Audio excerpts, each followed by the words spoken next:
The USRC Surveyor was a revenue cutter, a type of vessel operated by the United States Revenue Marine, the forerunner of the modern U.S. Coast Guard. During the War of 1812, these cutters were not just tax enforcement ships, they also took on combat and coastal defense roles. The Surveyor was stationed in Chesapeake Bay, a region heavily contested during the war as the British Navy sought to blockade American ports and raid coastal towns. The cutter had a small crew and light armament, designed more for speed and maneuverability than for pitched naval battles. On the night of June 12, 1813, the Surveyor was anchored near Gloucester Point, Virginia.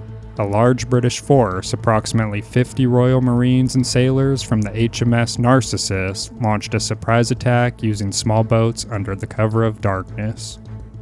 The Surveyor's captain, Samuel Travis, and his crew of about 16 men were vastly outnumbered. Despite this, they mounted a fierce defense using small arms and 2 pivot guns.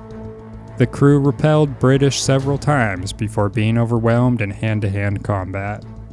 What made this engagement remarkable was the bravery and tenacity shown by the crew in the face of hopeless odds. The British commanding officer was reportedly so impressed with the cutter's resistance that he returned Captain Travis's sword as a gesture of respect. The Surveyor's stand is one of the earliest and most notable acts of bravery by a U.S. revenue cutter. It helped establish the tradition of courage and dedication that the modern U.S. Coast Guard honors to this day.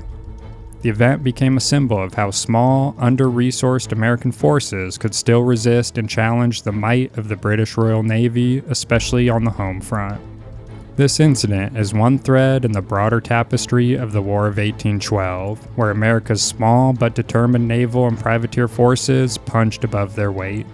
Though the Surveyor was captured, her defense became a proud story of honor, courage, and commitment, foundational values of today's Coast Guard. It's often cited in Coast Guard history as a moment that encapsulates the service's fighting spirit.